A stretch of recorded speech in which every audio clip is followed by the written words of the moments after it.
RTI International's Justice Practice Area presents Just Science.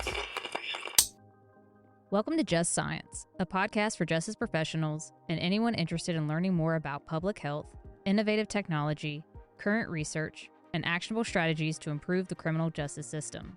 In this special release episode, Just Science sat down with Dr. Pattie Melton, co-director of the Bureau of Justice Assistance's Forensics Training and Technical Assistance Program, also known as Forensics TTA, and Paige Presler-Jur, Associate Project Director for State-based Awards Training and Technical Assistance team on the Bureau of Justice Assistance's Comprehensive Opioid Stimulant and Substance Use Program, also referred to as COSSUP, and the COSSUP Post-arrest, Pretrial, Defense Counsel, and Courts TTA team, to discuss the importance of training and technical assistance, also referred to as TTA, a component of many federal grant programs that helps grant recipients meet their goals and improve program outcomes. When an agency receives a federal grant, they may be faced with a myriad of challenges, including setting scalable goals, tracking important program metrics, and planning for sustainability. As a result, training and technical assistance is built into many federal grant programs, so that experts from a separate organization can provide resources and support grant recipients throughout their period of performance. Listen along as Dr. Melton and Paige describe the strategies that TTA providers use when working with grant recipients, the importance of tailoring TTA to meet the unique needs of a community, and how TTA enhances the impact of important federally funded projects. This episode is funded by RTI International's Justice Practice Area. Some content in this podcast may be considered sensitive and may evoke emotional responses or may not be appropriate for younger audiences. Here's your host, Nani Grimmer. Hello and welcome to Just Science. I am your host, Nani Grimmer, with the Justice Practice Area at RTI International. Our topic today is focused on training and technical assistance, often referred to as TTA or simply as TA. Training and technical assistance has existed within the government funding programs for some time, providing programs, activities, and services to strengthen the ability of grant recipients to improve their performance and outcomes. According to the Federal Program Inventory, an online database managed by the Office of Management and Budget, the United States federal government administers more than 2,300 federal assistance programs, all with varying performance measures specific to the program outcome and the administering agency. As expected, the TTA providers charged with the task of creating both educational and actionable resources for their specific program's objectives is just as varied. With the federal assistance accounting for $3 trillion of federal spending, there's a lot of pressure on funding agencies and their TTA providers to ensure grantee performance outcomes. So, what can these funding agencies and TTA providers do to enable success? Today, we are excited to speak with Dr. Patricia Melton and Ms. Paige Presler-Jur to understand the importance and impact a TTA program can have on federal assistance program outcomes. Welcome to the podcast, Pattie and Paige. Glad to be here. Thank you. All right, to get us started, both of you started your careers in a very different space than training and technical assistance. Pattie, I'd like to start with you and hear about how you became focused on TTA. So it's, I think, a very natural journey for me, but an interesting one. I'm a forensic geneticist by trade, and that's where I spent the majority of my career. When I shifted over into more of a research spectrum, I really recognized that there's this massive gap between taking the information that comes out of research, which is important and informative to national recommendations and best practices, and being able to put that into the practitioner's hands so that they really can implement that information into a way that moves them forward with whatever goals that they may have. This gap is only addressed, in my opinion, by training and technical assistance. So to me, it's super exciting because for me, it's the way that you can move information from the research base into actual policy and practice. And that changes things, that makes sustainable change for agencies and for practitioners. I think it's like a Rosetta Stone, for lack of a better term. It's just very hard when you're on the receiving end, being a practitioner with the day-to-day responsibilities that you have to take that information and say, okay, how do I get this into my policy? How do I implement this? What does this even mean? And I think training and technical assistance closes that gap. So it just appeared to me in a very natural way because I've been very focused on how do I just make things better in the forensics field? What can I do as a former practitioner and as a researcher to help my fellow peers move forward?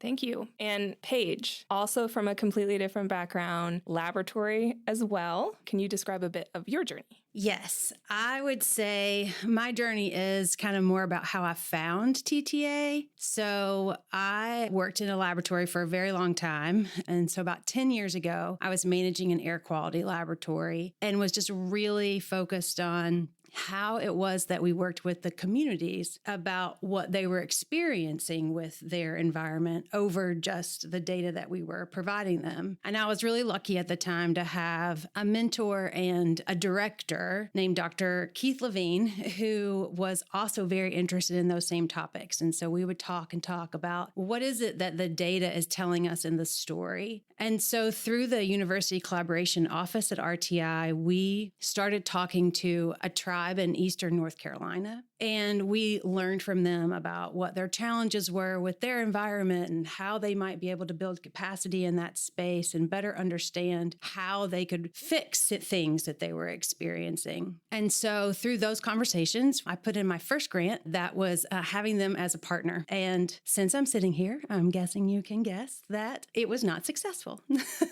However, it really lit a spark in me about the fact that I wanted to work with communities and I wanted to talk to people. And I really wanted to kind of get out of one space and look globally across what challenges communities face. And so Keith helped me really identify some actions that I could take to fix that and change what I was doing. And one of those things was encouraging me to invite the head of the Social, Statistical, and Environmental Sciences Department or business unit out to lunch. And that happened to be Tim Gable at the time, who's now RTI CEO. And he, despite the fact that I was not even in his direct line of sight, was gracious, because he always is, to have lunch and talk to me about all the things that I was doing and what I really wanted to do, which was to have these conversations and work with people. And he said, well, that's great, because that's called training and technical assistance. And we do that as a core work in SSES. And so through lots of other changes, here I am.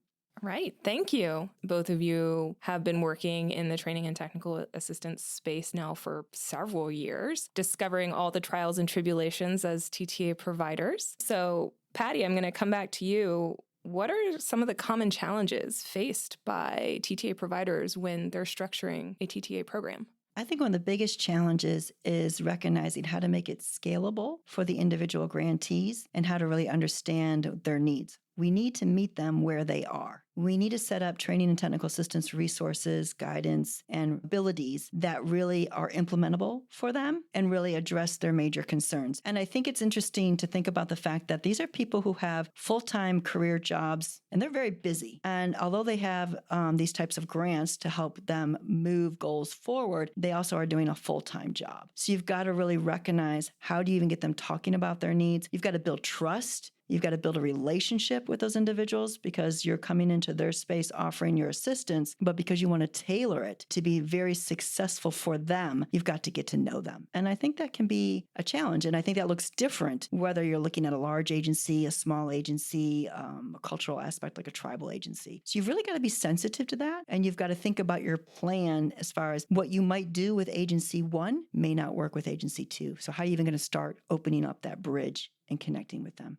And Paige, have you ever seen any other issues related to the grantees that you work with? I think for us, a lot of the things that we're doing are working with one individual or one group within an agency that applied for the funding. However, that is not how they're going to make their program happen. They then have to work so much across their community, or even multiple, like they will apply with 3 strategies, let's say, and each one of those strategies might be coming out of a different agency within the state or within a local jurisdiction. And so they have to then work across all of those different people to manage how things are going. They might be problems within each one of those strategies that they have to then connect to their TTA provider. And so to Pattie's point about the relationships, like you're not actually building a relationship with that one person. You're then trying to get those other individuals to also understand that you're there and build a relationship with them. time. And so it takes a lot of conversations to make that happen. And yet people are really busy and staffing changes. And so then you have to start that process all over again. I will say that,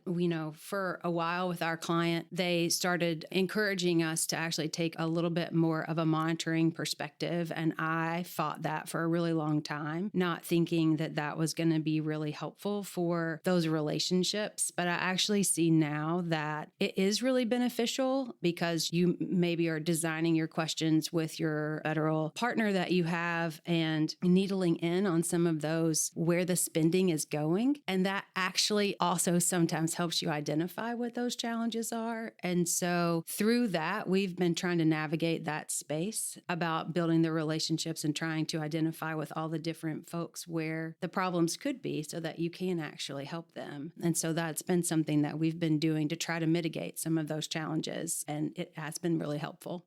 That's some great context in terms of how a grantee might approach their award different from others. And Pattie, are there anything inherent to the grant awards that make the TTA more challenging, such as the time period that a grantee might have to fulfill their award or just the amount of funding given at any given time? Absolutely. Funding is a big issue. A grantee may come in with a certain series of goals to which they have funding for, but maybe not to what the extent that they need. So part of your responsibility is going to be helping them understand how their goals need to be scalable, recognizing the time frame. They have a period of performance associated with this funding that they need to meet. That might be, say, 24 months, 36 months. Oftentimes, you don't know how long anything's going to take you until you get in there and start doing it. It can sometimes be really a struggle for agencies who receive this funding, realize, oh my gosh, I'm only a year and a half in and I'm not hardly through my goals. Part of what we do is really working with those agencies and working with those grant recipients to understand that sometimes this is going to take a long time. This is not necessarily a sprint, but rather more like a marathon. So really working with them to understand your goals might be short-term, mid-term, and long-term, and you might not be able to accomplish all of that within a grant reporting cycle. But sometimes funding's not the kicker, right? Sometimes they have enough funding, but suddenly not enough capacity or other changes come in. There's a lot of unforeseen changes in general. And as a TTA provider, you need to be flexible to address those types of changes. I wish we had a crystal ball and we could see ahead of time what all the changes and needs are going to be, but you're almost living in the moment each time. And that looks different for each grantee, I think.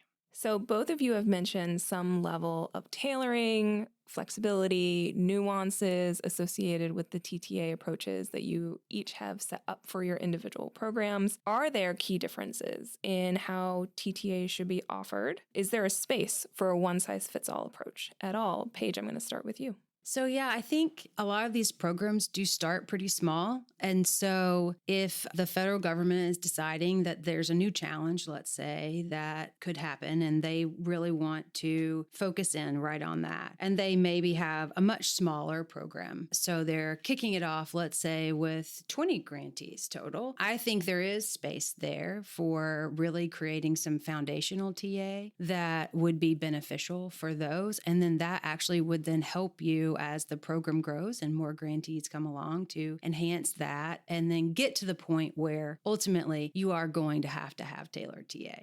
As programs grow, it's highly unlikely that you will have grantees that are performing all of the same, and especially in terms of staffing. And so as staffing changes, as it does throughout the performance period, you're going to have to possibly backtrack and help somebody re-kick their program off. And so because of that, I think that yes, if it is extremely small and you are really focused on what is the foundation that is needed to start something, absolutely, you would be able to do a one-size-fits-all approach. But I don't think ultimately that that's where you're going to land because things are just moving too fast in the moment. And Pattie, you had mentioned before the complexity of training and technical assistance and the complexity of grant awards and policy implementation that even got you into this space to begin with. What are the strategies that can be used to address that complexity in the different ways that TTA is approached and delivered? Well, I'll speak for the strategies I'm most familiar with and most comfortable with. When I'm looking at a cohort of grantees in a complex project, for example, it's similar to Paige's point, they can all be at very different stages of what they need. I look for themes. Oftentimes there's themes that are common across multiple grantees. I'm not saying all, but a handful of grantees. To me, that's a type of TTA along that theme that can be a one-size-fits-all. It's a common question, it's a common concern or challenge, and it can be addressed at like a foundational level, as Paige mentioned. But certainly when you're dealing with a cohort of grantees that differ in size or jurisdiction, say state versus local government, or in another particular project I'm thinking of, the grantees themselves are very different disciplines. And so then the tailored approach really comes in. So you're tailoring your strategy across not only discipline specific, but then within that discipline, local or state level or size may matter. And then within that, nuanced challenges. So I feel like to me, that's the actually really exciting part about providing TTA is that challenge of that level of customization, but balanced with the fact that you're building out this community of resources that, at some point I'm going to connect across with other grantees. But they're all like snowflakes, right? When you first look at them, oh, it's all snowflakes. But then as you look closer, very unique snowflakes emerge. So Pattie, I actually want to dive in a little bit more. You had mentioned specifically working with state and local agencies as grant recipients. Can you just provide a little bit more detail into TTA strategies that you might use when working directly with state, local, or tribal grant recipients? And I'm going to start off by saying that these are grantees underneath the same type of discipline, working on the same type of complex problem. But when you look at the differences between a tribal community, a local agency, and a state agency, that's where that customization comes in. Because very quickly, you recognize unique aspects for each one of those and almost nuanced details that you're going to have to address. So again, this kind of goes back to the beginning about getting to know that grantee and really understanding them. If I'm looking at something for a small jurisdiction,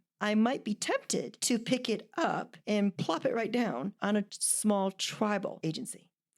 But I have to recognize that the tribal agency is going to have additional challenges, not common to that small. So this is not, again, it's not just about the size of the grantees, but it's also about the uniqueness of each one. And I call it microenvironments. I don't know if that's a real term, but I'm going to say it is for this podcast. But in that microenvironment is where you need to be so sensitive and honed in on that. And I think that, again, speaks to what Paige mentioned earlier as well. It's that trust and relationship because you're coming in with a level of subject matter expertise, but you're there to help. We don't ever dictate down. We are truly collaborative in our approach of helping. That's some good insight. And I like the term microenvironment, and we're going to use it. But Paige, go ahead.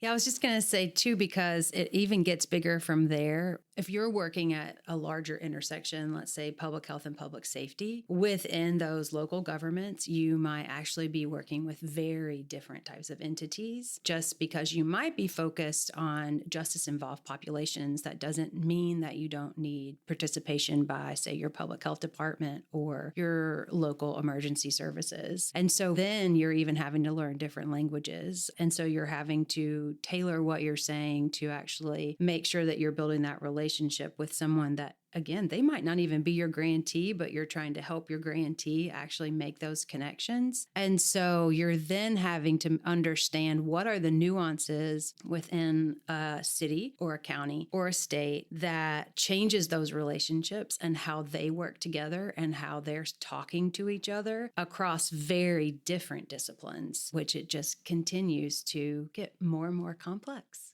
Adding into that layer of complexity, Paige, I know you have experience working with not only those other components within the community in terms of services, but also community-based organizations and how they might tie in to a grant program that's being operated. Further complicating that microenvironment that Pattie was just speaking about, are there specific strategies that you utilize when engaging community-based organizations? I think you really have to meet them where they are, especially as community organizations intersect with the justice system. Sometimes those relationships have not gone well in the past. And so you then, as a TA provider, have to possibly do a little conflict mitigation. You need to be honest with all parties that needs to happen, because if they just try to ignore a past issue that, they might operate really well for 6 months and then something's going to happen. And if you're working in a multidisciplinary team, you're going to have a different conflict that comes up. And if you haven't tried to fix what happened in the past, or at least acknowledge that it happened and try to move on from that, it's just going to stop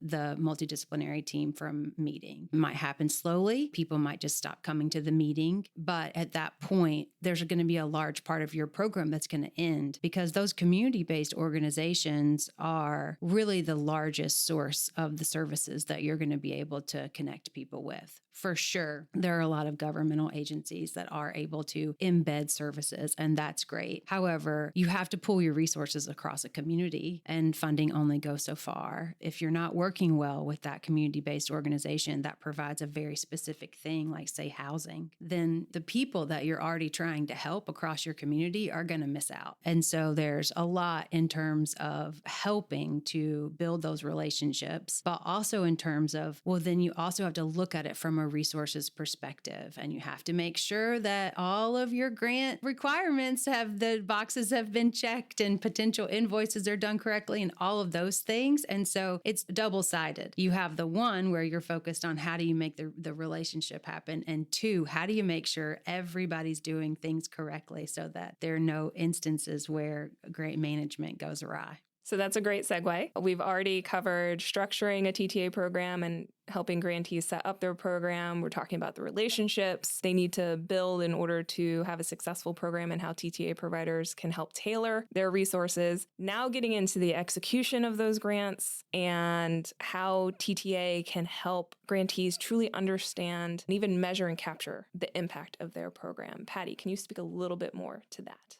I think in general, grantees struggle with capturing the metrics that might be required for their award. So part of what needs to be done as a TTA provider is an educational piece of helping them recognize where would they pull that data from. It's not necessarily intuitive, especially as a practitioner, and also getting them to understand the value of those metrics. But I approach that conversation from two sides. There are the metrics that are needed as a requirement of their award that absolutely must be done. And there's a level of impact measured with that. But I feel like for the grantee, I flip it to something more personable to them. And I say, you've got this grant to do a certain something, a certain goal.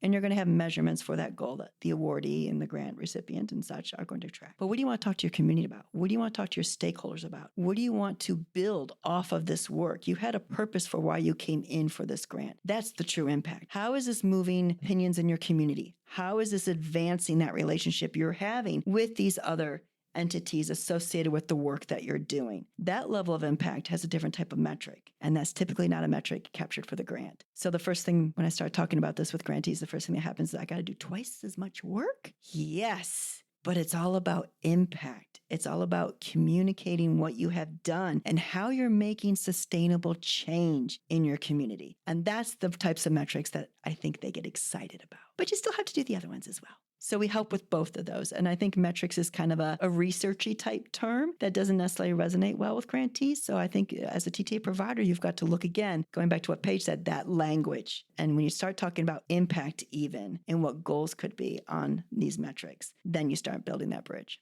Both of you have mentioned something related to turnover within the grant recipients. And Pattie, you just mentioned sustainability in their program. Paige, can you speak a little bit more as to what sustainability means for grant programs and how TTA can help encourage that mindset?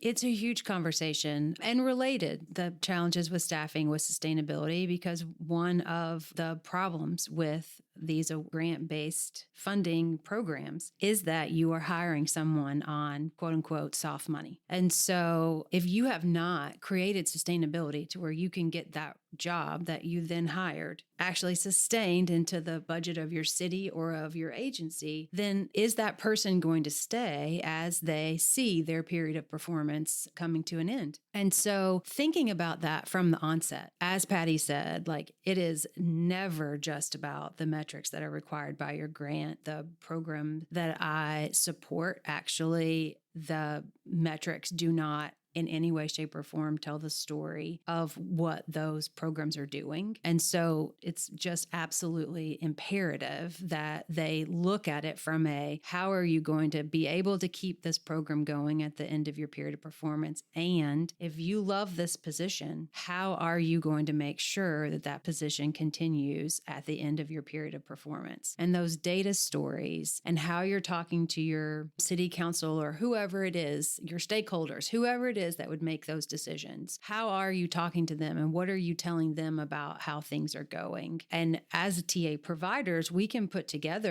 help with those conversations from the onset. So putting together a toolkit that actually is tailored to what is it that they need? What are the different types of communications that they might want to put out? Who is it that they need to talk to? What are the metrics that are important to that entity to then work on getting that position secured? And then being able to weather if that hasn't happened so that you can keep going if the staffing changes towards the end because of what happened. So do you try to then figure out how you can make it work within your agency with a person that is part-time on that so that then you're trying to secure only part of a position, but also just making sure that you're focused from the get-go on how you are thinking about making sure that the end of the grant is not the end of the program. I'd also highlight that we do encourage grantees to identify an evaluation partner if the award allows for that funding. The smallest relationship that you build, it might be very small. They might just be helping you with your data collection. The TA provider helping that evaluation partner can alleviate some of the pressure on you to understand all these things that we're talking about in that moment. I think it's unique to RTI that we do so much evaluation, that we are actually really able to speak the correct language to an evaluation partner to really help move that process forward. And that being something that the federal government also can think about in the future is how do we increase the amount of money that's dedicated to that evaluation partner within these site-based awards? How do they make sure that that's actually a requirement from the beginning for the grantee? And then making sure that there's enough funding going to the evaluation component so that we can do all of these things together and create sustainability built in from the day that the funding arrives.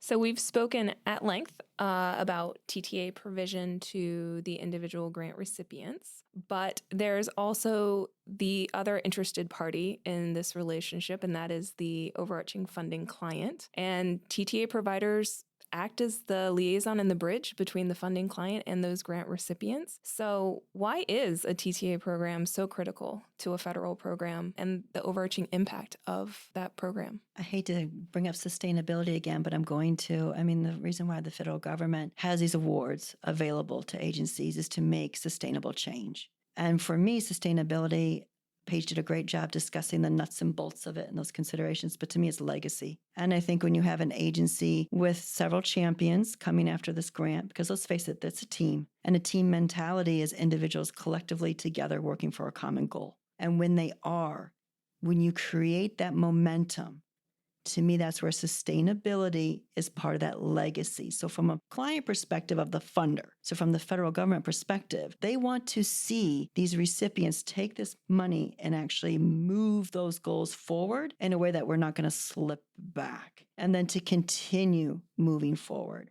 Because of the things that TTA can do, as Paige mentioned, also embedded, we are that partner with them. They have a full-time responsibility to whatever organization that they're doing. They need that assistance. They need that help to navigate all of these minutia goals and steps that slowly build up to this concrete concept of sustainability. And that's where TTA is so important. I wish it were simple. I wish it were something that, you only need a TTA provider for the first 6 months, kind of like when someone comes in and installs a microwave for you, like I installed it, here's the user manual and here's the buttons and you're good to go make your popcorn. But it doesn't work that way. Rather, as these grantees move through their program, they just discover more and more challenges. And that's exactly natural when you are trying to address a complex situation. So TTA providers are in it for the long haul. And I think that the federal government needs to recognize the value of TTA providers being there for the long haul, partnering with these grantees. And I would echo all of that and say that a lot of these programs start because at some point, all the way up to Congress, someone has recognized a national problem. A lot of times, a national catastrophe that is actually ongoing across communities. And they decide that they're going to appropriate funding to build a program. And that might start small and then get very large, or it could start large from the very beginning because they've decided to appropriate a lot of funding dictated to that. And so if that overall appropriation of funds is going to be successful, well, we have to have what we need to do to make it successful. And that money starts at Congress, but ultimately gets down to the local level and to that TTA provider. And we are working to make sure that the program happens, and then it all gets back to sustainability, because ultimately what we would really like to see is the money comes down, we start helping a community. That community then sustains their program, and that allows for the next year's funding to go to a new community who, through all of the TA provision, all of the resources that then get disseminated nationally, say, oh, I have that problem too. And I would like to get some money to actually help me build a program to do that. And so it creates this cycle that allows people that might not have known about the funding initially to also get funding. And for the people that have the funding now to say, you know what else would also help? This other brand new thing that I could do. And it just continues to snowball. All those snowflakes come together into a massive snowball that then allows us to show all the way up to Congress that, yes, the appropriation of those funds did exactly what you wanted to do. And it hit all of your overall goals to address this national catastrophe that you identified. And without the TTA provider, that is not going to happen. We've packed a lot of information into this episode covering the critical importance of training and technical assistance. We've discussed strategies and considerations to overcoming challenges commonly faced by grant recipients. We've learned that TTA can and should vary in delivery, meeting the specific needs of programs and grantees. Finally, we've learned the importance of recognizing the capacity limitations of a grantee and how TTA can foster an understanding of not only grant management, but program impact and sustainability in the face of change that enables the successful completion of federal assistance goals. Unfortunately, that is all the time we have for today. So thank you, Pattie and Paige, for such an insightful conversation. Thank you. Thank you. I'd also like to thank you, the listener, for tuning in today. If you enjoyed today's conversation, be sure to like and follow Just Science on your podcast platform of choice. For more resources related to justice research and policy, visit rti.org. I'm Nani Grimmer, and this has been another episode of Just Science. Tune in for upcoming special release episodes and a season on strategies for survivor economic empowerment. Opinions or points of views expressed in this podcast represent the consensus of the authors and do not necessarily represent the official position or policies of its funding.